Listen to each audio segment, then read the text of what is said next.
સામાજિક વિજ્ઞાન વિષય માટે વડોદરા જિલ્લાના શિક્ષકોએ કેવા પ્રયત્ન કર્યા હતા તેની વાત કરવા માટે શ્રી હર્ષદાબેન પટેલને વિનંતી કરીશ. શ્રી હર્ષદાબેન પટેલ. નમસ્તે શિક્ષક મિત્રો. આપણે જોઈએ છીએ કે NASના પ્રશ્નો સમજ આધારિત પ્રશ્ન વધુ હોય છે. એટલે વિદ્યાર્થી કોઈ વિષય વસ્તુને જો ગોખીને તૈયાર કરશે તો તે જવાબ નહીં આપી શકે, પરંતુ તે બરાબર સમજ્યો હશે તો તે જ પ્રશ્નનો જવાબ જરૂરથી આપી શકશે. વ્યક્તિની સમજ લાઈફ ટાઈપ સુધી હોય છે. તેથી સામાજિક વિજ્ઞાનના અધ્યયન અનુભવને રસપ્રદ બનાવવા માટે વિવિધ ટેકનોલોજીના માધ્યમનો ઉપયોગ કરીને તેમજ અનુભવો દ્વારા સમજ મેળવી શકે તેમ શિક્ષણ કાર્ય થાય તેવા પ્રયત્નો અમે લોકો કરીએ છીએ. આ માટે એક ઉદાહરણ જોઈએ. ધોરણ 6માં અધ્યયન નિષ્પત્તિ પૃથ્વીને જીવ અસ્તિત્વ તથા વિવિધ કટિબંધો સંદર્ભ વિશિષ્ટ અવકાશી પદાર્થ તરીકે ઓળખે છે. આ માટે અમે વિદ્યાર્થીઓને પ્રથમ આકૃતિ દ્વારા, વિદ્યાર્થીઓને પૃથ્વીના મોડલ્સ મેકિંગ દ્વારા તેમજ વિદ્યાર્થીઓને 2 ટીમ પાડીને પૃથ્વીનો ગોળો તેમને આપી અને જુદા જુદા સ્થળો કયા કયા કટિબંધમાં આવેલા છે તે પ્રમાણે પ્રશ્નોના મહાવરો કરાવીએ છીએ, જેથી વિદ્યાર્થી સમજ મેળવી અને પ્રશ્નોના સાચા જવાબ આપી શકે. ઉદાહરણ તરીકે જોઈએ તો નેહા ગુજરાતના સુરત શહેરમાં રહે છે, તો તે કયા કટિબંધમાં વસવાટ કરે છે? A. ઉષ્ણ કટિબંધ, B. સમશીતોષ્ણ કટિબંધ, C. શીત કટિબંધ, D. તમામ. આ પ્રશ્નનો જવાબ જો વિદ્યાર્થીએ આપવો હશે તો કટિબંધ વિશેનું બરાબર માહિતી એણે મેળવેલી હશે તો જ તે સાચો જવાબ આપી શકશે.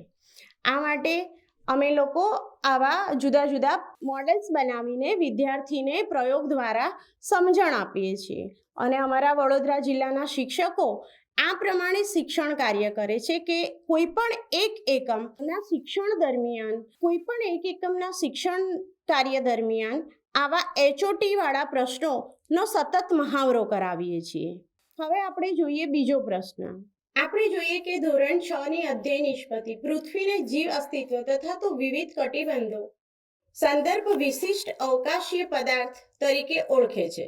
આ અધ્યયન નિષ્પત્તિ સિદ્ધ કરવા માટે અમે બાળકોને આવી રીતે પૃથ્વીનું મોડેલ બનાવડાવીએ છીએ કે જેમાં બોલમાંથી બાળકો પૃથ્વીનું મોડેલ બનાવે છે અને 7 ખંડો અને મહાસાગરોને નિર્દેશ કરે છે. ત્યારબાદ આવી રીતે શૈક્ષણિક સાધન બનાવીએ છીએ કે જેમાં મહત્વના અક્ષાંશ વૃત્તો નિર્દેશ કરે છે અને બાળક જાતે એને સમજી શકે.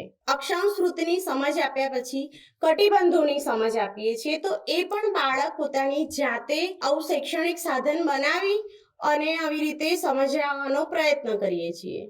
કટિબંધ માટેનું આવું શૈક્ષણિક સાધન બનાવીને બાળકને અમે વધુમાં વધુ મહાવરો આપવાનો પ્રયત્ન કરીએ છીએ. ત્યારબાદ બાળકોને વધારેમાં વધારે કટિબંધોનો વધુમાં વધુ મહાવરો મળે એટલા માટે અમે બાળકોને આવી ગેમ દ્વારા બાળકોને અમે પ્રોત્સાહિત કરીએ છીએ કે બાળકો વધુમાં વધુ એનો દ્રઢીકરણ કરી શકે.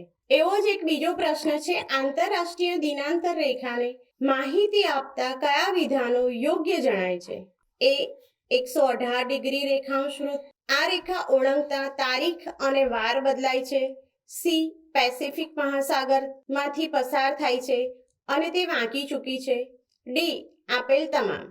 જ્યારે આ પ્રશ્નની સમજ અમે બાળકોને આવી રીતે પૃથ્વીનો ગોળાનું મોડેલ બનાવી અને જુદા જુદા અક્ષાંશ વૃત્ત અને રેખાંશ વૃત્તનો નિર્દેશ કરીને બતાવીએ છીએ. બાળક જાતે જ આવી રીતે પ્રયત્ન કરે છે તો આપણે કહીએ છીએ ને કે બાળક જોવે છે એના કરતાં તેને કરેલું વધારે યાદ રહે છે. તો આવી રીતે અમે લોકો બાળકને વધારે પ્રેક્ટિસ કરાવીએ છીએ. અક્ષાંશ વૃત્ત અને રેખાંશ વૃત્તની બાળકને આ રીતે મોડેલ દ્વારા વધારે ઊંડાણપૂર્વક અમે તેને સમજ આપીએ છીએ. આમ આપણે જોઈ શકીએ છીએ કે બાળકોને જુદા જુદા મોડેલ બતાવીને એકની એક વસ્તુને અમે ઘણી વખત ઘણા બધા પ્રયત્નો દ્વારા એને મહાવરો કરાવીએ છીએ.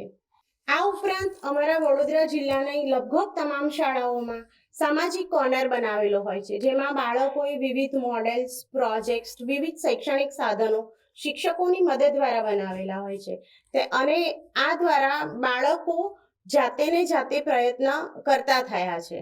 આ ઉપરાંત અમારી શાળાઓમાં સામાજિક વિજ્ઞાન મંડળ ચાલે છે, જે સામાજિક વિજ્ઞાન મંડળમાં સામાજિક વિજ્ઞાનમાં વધારે રસ ધરાવતા હોય તેવા બાળકો અને સામાજિક વિજ્ઞાનના શિક્ષક એમ થઈને મંડળ ચલાવે છે. અને જે બાળકો સામાજિક વિજ્ઞાનમાં વધારે ઇન્ટરેસ્ટ ધરાવે છે એ લોકો હજુ વધારે કેવી રીતે એના વિશેનું જ્ઞાન મેળવી શકે તે માટેના પ્રયત્ન કરવામાં આવે છે.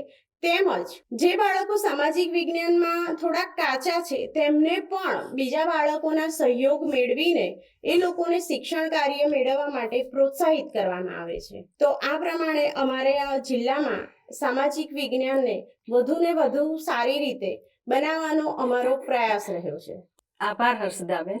હર્ષદાબેન આપણને સૌને વડોદરા જિલ્લામાં સામાજિક વિજ્ઞાન વિષયના શિક્ષકો દ્વારા સામાજિક વિજ્ઞાન વિષયની વિવિધ સંકલ્પનાઓને સ્પષ્ટ કરવા માટે, હેતુ સિદ્ધિ માટે કેવા પ્રયત્નો કરવામાં આવે છે તેની ખૂબ જ છણાવટપૂર્વક વાત કરી. તેમણે આપણને પ્રશ્નોના ઉદાહરણો પણ આપ્યા. તેમણે જે જુદા જુદા મોડેલ બનાવ્યા છે તેના ચિત્રો પણ આપણને સૌને બતાવ્યા. અને આ ઉપરાંત વડોદરા જિલ્લામાં સામાજિક વિજ્ઞાન મંડળ અને સામાજિક વિજ્ઞાન કોર્નરની જે પ્રવૃત્તિઓ ચાલે છે તેની પણ આપણને સૌને વાત કરી. મિત્રો, આપ સૌ પણ આપના જિલ્લામાં આવી બધી પ્રવૃત્તિઓ કરતા હશો.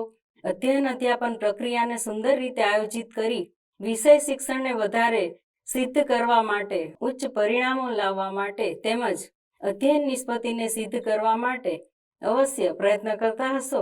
ત્યારે અપેક્ષા છે કે વડોદરા જિલ્લાના શિક્ષકો દ્વારા અત્રે રજૂ કરાયેલ વાત આપ સૌને ખૂબ મદદરૂપ થશે, માર્ગદર્શનરૂપ બની રહેશે. આભાર. નમસ્કાર.